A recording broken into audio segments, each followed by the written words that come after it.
Episode के starting में शिउरी की मॉम शिउरी को घर जाने के लिए बोलती है, जिसके वजह से शिउरी काफी ज्यादा शॉक्ड हो जाती है। और फिर शिउरी की मॉम इचिरो को देखकर बोलती है कि क्या तुम ही शिउरी के दोस्त हो, जिसमें इचिरो बोलता है कि हाँ, मैंने ही आपको फोन में ग्रीट किया था। और ये सुनकर शिउरी की मॉम और शिउरी के डैड को काफी ज्यादा एक सदमा लगता है, क्योंकि उन लोगों को लगा था कि शिउरी जिसके साथ रहता है वो एक बहुत ही ज्यादा बुरा आदमी है, लेकिन इचिरो तो एकदम ही वैसा नहीं है। तभी साइड से माची छींकती है, जो देखकर शिउरी के डैड बोलते हैं क्या तुम दोनों इचिरो के फैमिली मेंबर्स हो। और फिर वो ये भी बोलते हैं कि इस वक्त तो बच्चों का सोने का टाइम होता है, हम लोगों को माफ कर देना कि हम लोग यहाँ पर ना बोलकर कुछ अचानक से आ गए। जिसमें इचिरो बोलता है कि नहीं नहीं कोई बात नहीं। तभी शिउरी की मॉम बोलती है तो आज हम चलते हैं, हम लोग कल सुबह मीट करेंगे। इसके बाद वो सभी वहाँ से चले जाते हैं। और फिर शिउरी माची और फूमियो से पूछते हैं क्या उन लोगों ने तुम लोगों को डरा दिया तो मुझे माफ कर देना। जिसमें माची बोलती है कि नहीं नहीं ऐसी कोई बात नहीं। अब अगले सीन में शिउरी और इचिरो एक कमरे में होते हैं और शिउरी बोलती है मैं बिल्कुल ही वापस घर नहीं जाने वाली। और शिउरी ये भी बोलती है मैं बहुत ही ज्यादा वरीड फील कर रही हूँ कि मेरी फैमिली की वजह से तुम्हारी फैमिली में भी परेशानी में आ सकती है। जो सुनकर इचिरो बोलता है नहीं नहीं तुम्हें इसको लेकर कोई भी टेंशन करने की जरूरत नहीं है। और इचिरो ये भी बोलता है ये एक अच्छा चांस होगा कि हम दोनों हमारी मैरिज कॉन्ट्रैक्ट को कैंसिल कर दे। जिसके बाद इचिरो शिउरी से बोलता है कि तुमने किसको इन्वेस्टिगेट करने के लिए बोला था। जवाब में शिउरी बोलती है कि वो भी यहाँ पर आई थी और हमें पता चलता है ये कोई लड़का नहीं एक लड़की है। तो फिर इचिरो बोलने लगता है क्या तुम्हारे पेरेंट्स को पहले ही पता है कि हम दोनों के बीच में एक मैरिज कॉन्ट्रैक्ट बन गया है। शिउरी बोलती है कि नहीं, लगता है उन्हें अभी तक नहीं पता और शायद उन लोगों को ये भी नहीं पता कि हम दोनों थ्रोन से कनेक्ट हो चुके हैं। और फिर शिउरी ये भी बोलती है मैं जितना अपने मम्मी को जानती हूँ वो जरूर हमारे मैरिज कॉन्ट्रैक्ट को कैंसिल करने के लिए ही बोलेंगे। और शिउरी ये भी बोलती है कि मेरे पेरेंट्स पहले बोलेंगे कि पहले मैरिज कॉन्ट्रैक्ट को कैंसिल करो, फिर मुझे घर ले जाने के लिए भी बात करेंगे और कल हमारा गोल रहेगा कि हम लोग इन सबको बिल्कुल ही मना कर दे। देन हम देख पाते हैं कि सभी लोग सो जाते हैं, लेकिन इचिरो कल के लिए बहुत ही ज्यादा टेंशन में होता है और वो सो ही नहीं पा रहा होता। और ही दूसरी तरफ शिउरी डायरी में कुछ लिख रही होती है और अपने मन में बोलती है कल जो भी होगा अच्छा ही होगा। अब अगले दिन सुबह इचिरो और शिउरी के मम्मी डैडी से मिलने के लिए चले जाते हैं। इसके बाद वो दोनों एक अपार्टमेंट के अंदर आ जाते हैं जहाँ पर शिउरी की मम्मी डैडी पहले से ही बैठे हुए होते हैं। और फिर वो सभी एक दूसरे को ग्रीट करने लगते हैं। और फिर इचिरो शिउरी की डैड से माफी मांगता है और बोलता है मुझे माफ कर देना क्योंकि मैंने आपको अच्छी तरीके से ग्रीट नहीं किया। तभी साइड से शिउरी की मॉम बोलती है कि तुम्हें ग्रीट करने की भी कोई जरूरत नहीं है, क्योंकि हम तुम्हारे को लेकर ज्यादा बात नहीं करेंगे और हम तुम्हारे बारे में ज्यादा कुछ जानना भी नहीं चाहते, क्योंकि तुम दोनों डेट करो ये मैं अलाउ नहीं करूंगी। और ये सब सुनकर शिउरी बोलती है मॉम आपका बिहेवियर काफी ज्यादा इम्प्लॉइड है, आपका ऐसा बिहेवियर सिर्फ इसलैंड पर ही माना जाएगा। जिसके बाद शिउरी और शिउरी के मॉम के बीच में आंखों में ही एक लड़ाई हो जाती है और साइड से इचिरो और शिउरी के डैड तो सिर्फ देखते ही जा रहे थे। देन वो चारों एक जगह पर बैठ जाते हैं और इचिरो शिउरी से बोलता है कि तुम थोड़ी देर के लिए मुझे भूल जाओ और हमारा गोल क्या है उसे याद करके जो कुछ है सब कुछ बोल डालो। जिसके बाद शिउरी अपने मम्मी डैडी को बोलती है मैंने इचिरो के बारे में बहुत अच्छे बातें लिखी है, आप लोग पहले इसको एक बार चेक कर लो। जो सुनकर इचिरो बोलता है कि शिउरी ये सब करने की कोई जरूरत नहीं है, ये बहुत ही ज्यादा सस्पिशियस लगेगा। तभी शिउरी की मॉम बोलने लगती है कि शिउरी इचिरो को कुछ भी नहीं पता हमारे बारे में, एक बार अगर उसको पता लग गया कि तुम्हारे साथ होने पर क्या होगा तो वो जरूर तुमको छोड़कर चला जाएगा।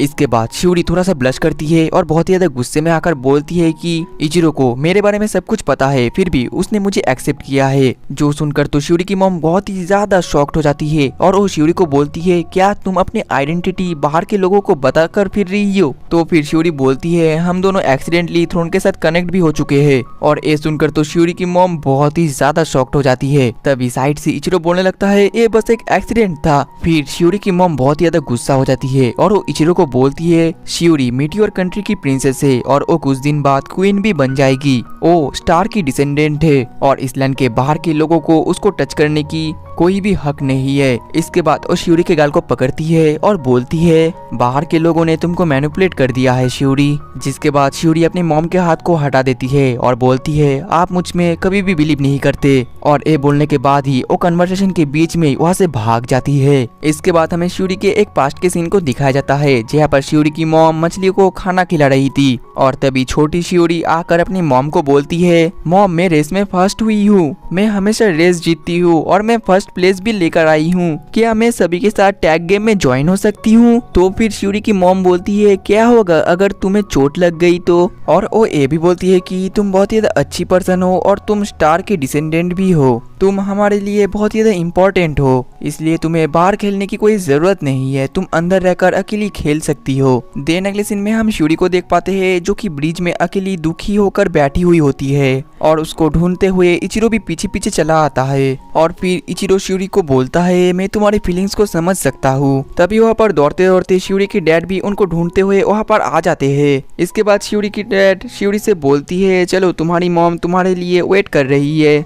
फिर वो तीनों फिर से वहाँ पर आ जाते हैं, जिसके बाद शिवरी की मॉम शिवरी से माफी मांगती है और बोलती है कि तो वो एक्सीडेंट कैसे हुआ। जो सुनकर इचिरो बोलता है कि मैं आपको तुरंत सब कुछ समझा देता हूँ। और फिर इचिरो सब कुछ समझाने लगता है और फिर शिवरी की मॉम बोलती है तो तुम सिर्फ शिवरी को बचाने की ट्राई कर रहे थे। फिर वो अचानक से थोड़ा गुस्सा हो जाती है और बोलती है फिर भी तुम उसके साथ कोई भी रिलेशनशिप नहीं रख सकते और तुमको तुम्हारा मैरिज जो कॉन्ट्रैक्ट है उसको जल्दी कैंसिल करना पड़ेगा। जवाब में शिवरी बोलती है कि हाँ मैं कैंसिल करूंगी। और शिवरी के मॉम को लगता है कैंसिल मतलब ही ब्रेकअप, जिसके वजह से वो खुशी के मारे रो देती है और बोलती है फाइनली तुमने समझा कि मैं क्या चाहती हूँ। वही दूसरी तरफ ये सब देखकर तो इचिरो और शिवरी बहुत ही ज्यादा अजीब सा फील कर रहे होते हैं। तभी शिवरी बोलती है लेकिन इसके एक्सचेंज में मैं आपसे कुछ मांगना चाहती हूँ। शिवरी की मॉम बोलती है ठीक है मैं ऑब्जेक्ट करती हूँ। फिर शिवरी बोलने लगती है मेरे ग्रैंडमदर के अकॉर्डिंग मैं बिल्कुल फ्री हूँ। तो फिर शिवरी की मॉम बोलती है लेकिन वो अब नहीं रहे।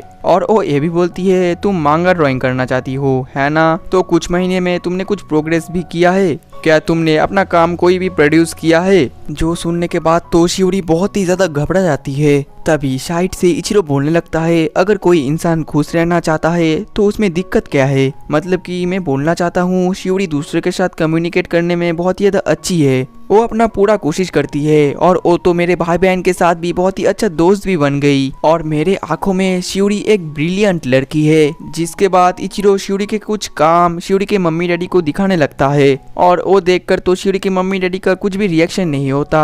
तभी शिवरी बोलती है कि इचिरो इन लोगों को ये सब कुछ मत दिखाओ क्योंकि ये लोग कुछ भी नहीं समझेंगे। लेकिन इचिरो नहीं रुकता और वो एक के बाद एक शिवरी के काम को शिवरी के मम्मी डैडी को दिखाने लग जाता है। तभी शिवरी की मॉम पूछने लगती है लेकिन शिनयो मोमोची कौन है? तभी इचिरो बहुत ही ज्यादा शर्मा जाता है और वो बोलता है शिनयो मोमोची मैं ही हूँ, ये बस मेरा पेन नेम है। और इचिरो ये भी बोलता है कि मुझे पता है कि आप लोग उसके लिए वरीड फील करते हो, लेकिन प्लीज आप हमें और थोड़ा ज्यादा टाइम दीजिए। जिसके बाद शिवरी की डैड बोलते हैं ठीक है हम तुम्हें और 1 साल देते हैं। और ये सुनकर तो शिवरी और इचिरो काफी ज्यादा खुश हो जाते हैं। फिर शिवरी की मॉम बोलती है लेकिन 1 साल खत्म होने के बाद मैं फिर से आऊंगी तुमको पिकअप करने के लिए। देन अगले सीन में उनका कन्वर्सेशन खत्म हो जाता है और शिवरी और इचिरो घर जाने के लिए रेडी हो जाते हैं। वहीं पर शिवरी के डैड इचिरो को बोल रहे होते हैं वैसे हम लोगों को भी नहीं पता कि मैरिज कॉन्ट्रैक्ट को कैंसिल कैसे करे, लेकिन इसलैंड पहुंचकर हम कुछ ना कुछ मेथड ढूंढ ही लेंगे। फिर वो दोनों उन दोनों को गुड बाय बोलकर वहां से चले जाते हैं। और फिर इतना सब कुछ होने के बाद शिवरी और इचिरो काफी ज्यादा रिलीफ फील करते हैं। जिसके बाद इचिरो शिवरी को बोलने लगता है तुम मेरे लिए बहुत ही ज्यादा हो, तुम मेरे लिए एक ऐसा प्रेजेंट हो जिसको मैं कभी ना ओपन करूँ।